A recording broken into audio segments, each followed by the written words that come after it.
Before home video came along and found widespread public acceptance at the start of the 1980s, essentially changing how we watched movies forever, home viewing options for movie fans and collectors were rather limited. You could, of course, watch films on TV if you were happy to be at the mercy of broadcasting schedules and the restrictions of what could actually be shown on television. If you were wealthy, you could buy 35mm prints of films, officially not for sale to the public, but unofficially widely available to those who could afford them, or even 16mm prints to watch in your own home cinema setup. But for most people, these luxuries were far beyond their financial means. The only option for them was 8mm, Standard 8 and its hardier successor Super 8. This allowed people to watch all sorts of movies, or at least highlights from those movies, at home. For the 8mm collector, there was a lot available, ranging from short edits of movies in black and white without sound, through to complete, or almost complete, feature films.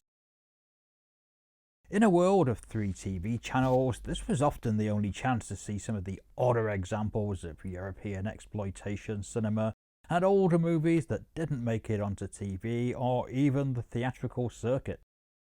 It also meant that you could bypass the gatekeepers of both film distribution and film censors. In the UK, there were no censorship rules beyond the obscenity laws regarding 8mm, so for those with deep pockets, it was entirely possible for British enthusiasts to buy a full print of the Texas Chainsaw Massacre at a time when the film was banned outright outside London. Such a forbidden treat would cost you, though. You'd be paying something like £80 for the privilege back in 1978, which translates as £440 today.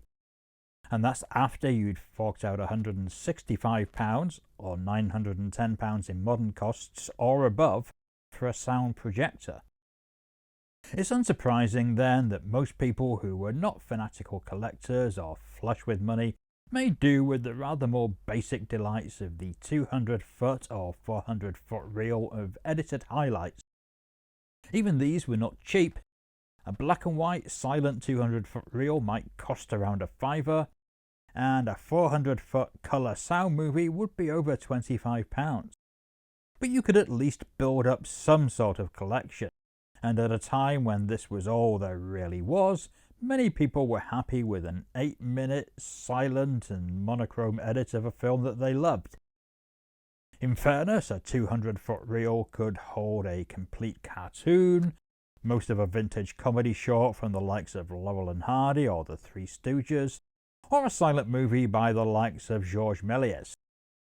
And adult shorts, from mild striptease to the most outrageous hardcore, were made specially for the home viewing format, often pushing at the boundaries of what was legal, especially in Britain, where the censors kept cinematic erotica on a very tight leash. Many cult filmmakers, from Pete Walker and Stanley Long to George Harrison Marx, built their careers and, in some cases, their fortunes making movies for the adult collector in the 1960s, while others made triple X-rated movies for sale under the counter. One of the most flagrant was John Lindsay, who made unabashed hardcore porn that would see him in and out of court throughout the 1970s, including a sensational trial in Birmingham in 1975, where he was acquitted of obscenity charges and which should have led to the legalization of hardcore in Britain, but of course didn't. The version of a feature film that you might see on 8mm depended very much on the film and the distributor. Major studios had editors that could create a surprisingly effective 400-foot edit from a 2-hour movie like The Exorcist, running through the build-up with impressive haste, focusing on the central drama and finding room for the movie's coda. Other reels focused on a single part of a movie, and could often be linked with additional releases, allowing the viewer to build a sort of complete version of the film, or at least its best bits, over a period of time. And some films, mostly the 200-foot reels, just picked a few dramatic highlights and made do with that, often making several seemingly unrelated shorts out of a single feature. Long before I'd ever seen the actual film, I was familiar with the instantly recognizable monster from Destination Inner Space, who frequently popped up in the Mountain Films catalogue on the cover of apparently individual movies that make no reference to the original film in their titles. Similarly, Jess Franco's The Awful Dr. Orloff would appear under various titles like Lust for Blood and The Woman in the Coffin. These versions would routinely retitle a movie to make each individual 200-foot release seem like an original film, often repeating footage or simply selecting individual scenes rather than making an effort to be a continuing series. So even if you knew what the original film was, buying the various 8mm releases would not enable you to put together a complete or near-complete version of the movie. For less observant collectors, this might mean that you could end up with multiple edits of the same film, an occupational hazard when it came to the more obscure titles. On the other hand, the retitling often reinvented the original movie into a standalone short. The 1933 King Kong spawned releases like King Kong Battles the Monsters and Bride of Kong, both of which took moments from the full movie to create new short stories. The downside of the retitling, of course, was the fact that it made films harder to identify for those interested in seeing them, at a time when information about these releases was already scant. Few magazines even wrote about European exploitation films to begin with, and they certainly weren't identifying which Christopher Lee film was being sold as Pit and the Pendulum. That'd be the torture chamber of Dr. Sadism. And how would anyone know that The Wrath of Frankenstein was actually Frankenstein 1970 with Boris Karloff? This misdirection probably meant that some films that fans wanted to see went unnoticed or unrecognized. You couldn't rely on the cover imagery. The cover art for these films was often remarkable and unique, frequently unconnected to anything that had appeared on a movie poster. And it ranges from the stylish to the shoddy in its efforts to grab the customer's attention. The more interesting releases, at least those retitled films, would often use painted images that represented the content of this new shorter version. 8mm reels were not large, with 200-foot editions being around CD size, so lurid colours and sensational images were important to stand out, especially in mail-order catalogues where the artwork would be even smaller. It was notably the 200-foot edits, especially the black and white silent releases that were often the only version available, that were more likely to completely reinvent a film into something new. Once you got into the larger and more expensive 400-foot editions, which would run for almost 20 minutes, be more likely to have sound and colour and so cost considerably more, it was assumed that the buyer was more likely to be a connoisseur, and so the films would use original art and titles or movie stills on the cover. The price of a full colour sound 400-foot film put them beyond the impulse buy of the 200-foot black and white silent and into the collector market. The difference between a budget DVD and a UHD box set, perhaps. 8mm film had its enthusiasts who loved the format as much as the movies and relished the ritual involved in watching a film. The physical act of feeding celluloid into a projector, the positioning of the screen, the whole shebang. But for most people, it was simply the only option to watch movies that were not showing up on TV or in the cinema. You can understand why everyone jumped to videotape at the end of the 1970s, where you could buy a full movie for not much more than the price of a 400-foot reel, or more commonly rent these movies and watch them on your TV without all the faff of setting up your projector and screen. 8mm was a cumbersome affair for most people who couldn't leave everything set up in a viewing room, was costly even at its most basic, and the films were prey to all manner of problems. Your projector could chew up a movie, or jam and burn a hole in the celluloid, or the film might snap, and with sound movies this could lead to the sound going out of sync if your repair wasn't perfect.